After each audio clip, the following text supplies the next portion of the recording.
अधिकांश जगहों में हुआ है, एक दो जगहों में नहीं, अधिकांश जगहों में हुआ है। और हम इस संकोच में रह जाते हैं कि हमारे समाज का है। अभी मैं एक जगह जयंती में था, बैकवर्ड क्लास के दूसरे समाज की जयंती थी। उन्होंने, वो समाजवादी पार्टी के थे लेकिन सब पार्टी के लोगों को बुलाया। दूसरी जगह जयंती थी उसी शहर में, वो अपना एक विचारधारा के लोग।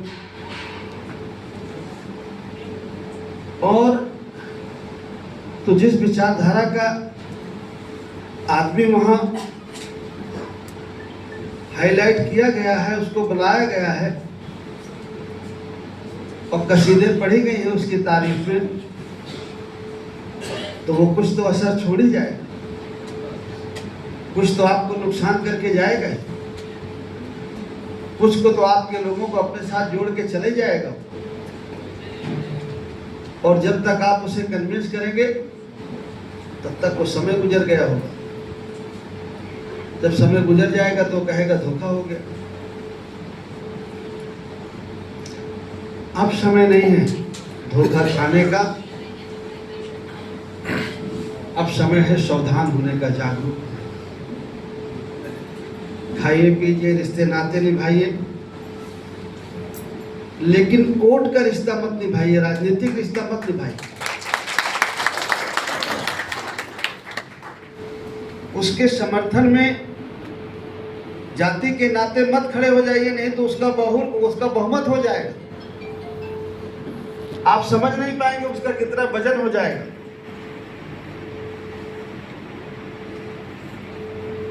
घर में रिश्तेदारी निभाइए, लेकिन अगर विचारधारा का सही आदमी नहीं है तो उसके साथ खड़े मत होइए, उसके साथ किसी प्रोग्राम में मत जाइए। और जितने आप लोग, हम लोग बैठे हैं, उनमें से अधिकांश लोग क्या करें, बिरादरी का था चले गए, कभी सही गलत को उसको समझ नहीं आया। इसलिए आप लड़ना भी चाहते हैं, हिस्सेदारी भी लेना चाहते हैं, मजबूत आप दूसरे को करते हैं, तो आप कहां से मजबूत हैं? आपके साथ कौन खड़ा है?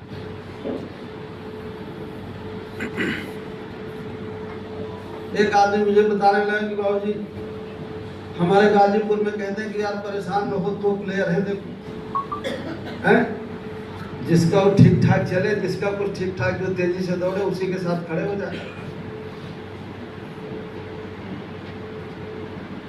तो ये जो चीजें हैं, ये जो आप कहते हैं, आप जिसको प्रभावित करना चाहता वो उससे नहीं प्रभावित होता, उसका नुकसान नहीं होता, जाने अनजाने में आप अपना नुकसान कर लेते हैं।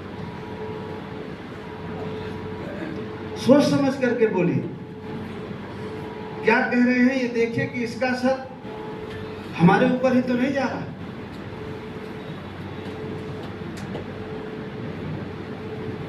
कल नहीं, 4 दिन पहले जिला समन्वय समिति की बैठक थी, तो मैंने एक अधिकारी से कहा कि यार तुम लोग गलत करते हो और मानते नहीं हो, बड़ा क्लोज था हमारे, तो मैं उसकी कही हुई बात आपको बताता हूँ।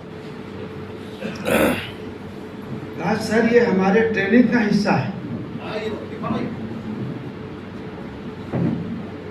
हमारे ट्रेनिंग का हिस्सा है। गलत हो गया तो हो गया, अगर हमने मान लिया तो बहुत मुश्किल हो जाएगा, हम सिस्टम नहीं चला पाएंगे। बाद में हम अकेले में, उसके बाद हम आपसे घटना की माफी मांग लेंगे, चुपचाप समझा लेंगे, आपको कन्विंस कर लेंगे।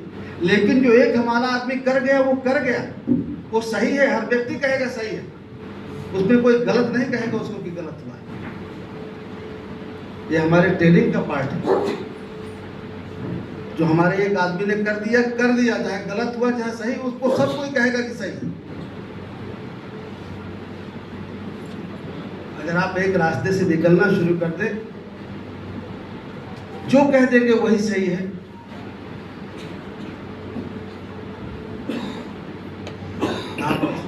आप सुनते हैं और फिर थोड़ी देर में कहते हैं यार क्या बताएं, हर बार ऐसे ही कहते हैं, पता नहीं क्या होगा क्या नहीं होगा, सही है कि गलत। आपको भरोसा नहीं है, आप सहमत नहीं। जब आप एक रास्ते पर खड़े नहीं हैं तो किसको खड़े कर पाएंगे अपने साथ? आप कितने लोग जिस बात को कहोगे कि यही सही है, तो जितने लोगों से कोई बात सुनेगा वही कहेगा वही सही है।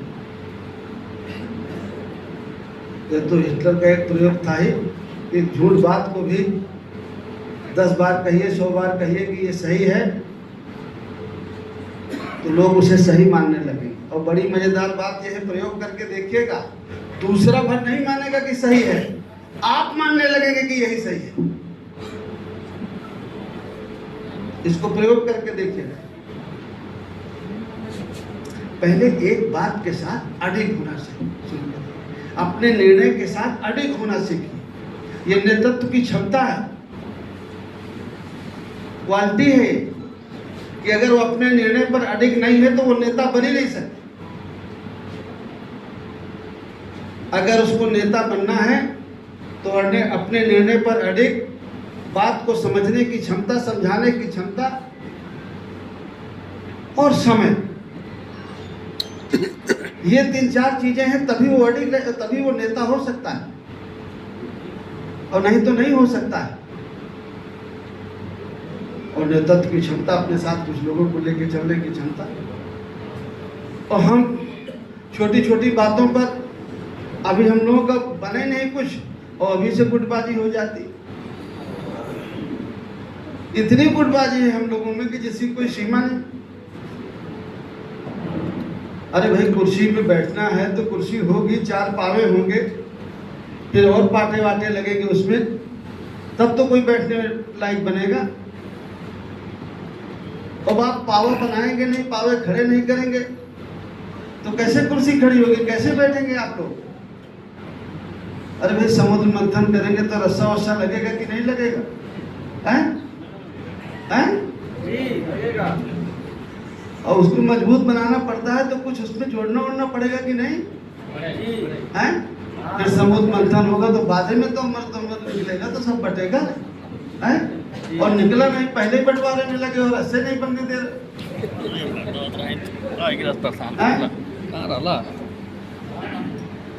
तो ये चीजें मैं संकेतिक कह रहा हूँ, लेकिन समझने की जरूरत है।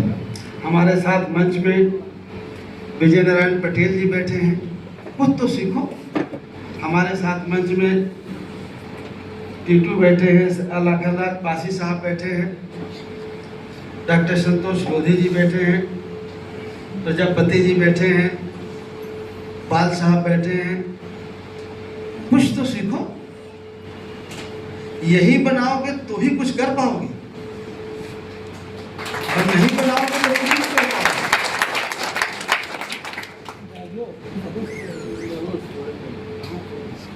जाति महासभा में थोड़ी कुछ हो जाएगा यार।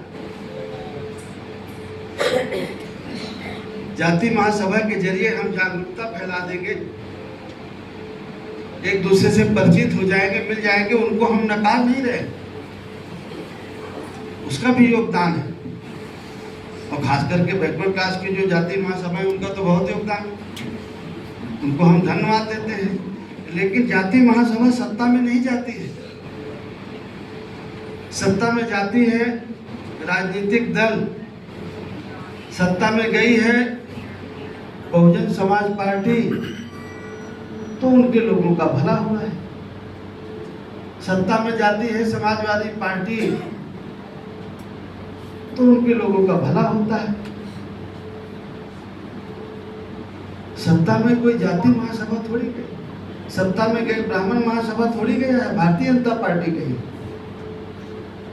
जब सत्ता में पहुंच जाते हैं उससे उनका हित होता है, उनके समाज का हित होता है। तो ये जो प्राइमरी की चीजें, जब मैं 16 में चला था जनसंपर्क यात्रा में, ये बातें मैं उस समय कही थी।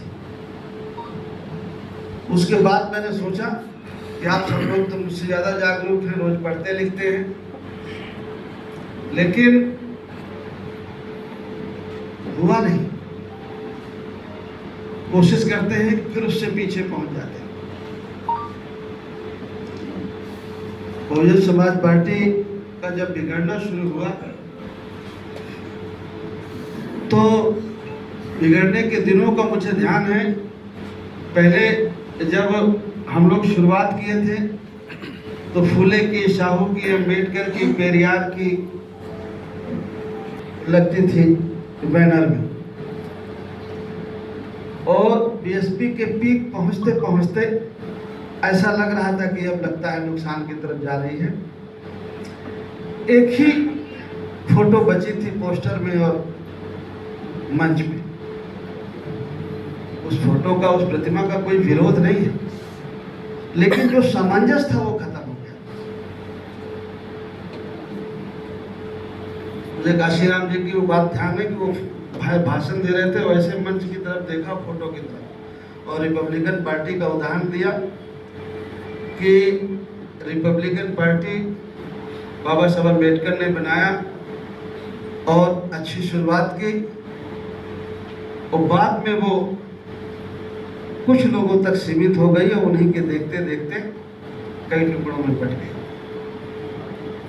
हम लोगों ने, बहुत लोगों ने शुरुआत की, कहाँ कोई पहुंच पा रहा है अंजाम तक, कहाँ हम पहुंच पा रहे हैं।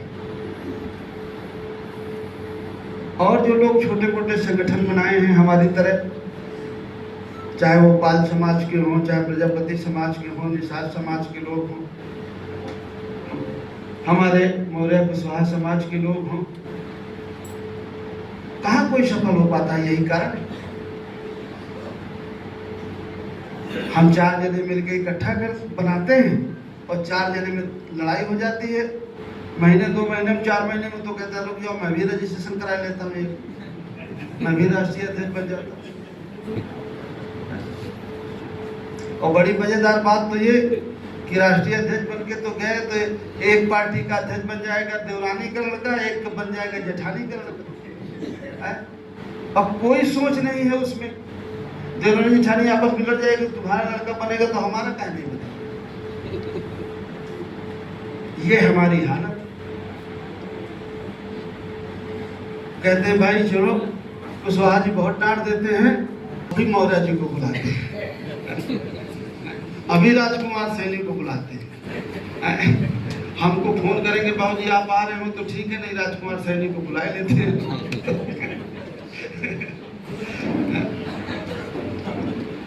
तो ये हमारे पास आएंगे, कहेंगे बाबू जी अच्छा हुआ मुलाकात हो गई, बहुत दिनों से मुलाकात नहीं हुई, लखनऊ आए थे तो सोचे मुलाकात कर लें, गए थे तो फिर उनसे मुलाकात हो गई, चले गए उनके यहाँ टी प्रसाद जी के यहाँ, फिर उनके बाद उठे तो और 3-4 नाम बताएंगे यहाँ के, और फिर सोचे कि आपको देख ले, तो आप भी बैठे थे ऑफिस में तो आपके पास भी चले, न कोई तीर न कोई तीर। और इनमें से वो लोग हैं जो नहीं समझते हैं कुछ लोग, और इनमें से वो लोग बड़े पैमाने पे हैं जो बहुत समझदार अपने को समझते हैं। तो जो ना समझ है उससे कोई शिकायत नहीं, जो समझदार है उससे तो शिकायत बनती है। मुझे नाम नहीं याद है, तो एक मंसूर जी थे, बड़ी प्रसिद्ध कहानी है। मंसूर बड़ा सिद्ध फकीर था, और उनके गुरु का क्या नाम था, उस्ताद का मुझे नहीं ध्यान आ रहा, लेकिन हो सकता है इरफान भाई बताएं इस बात को।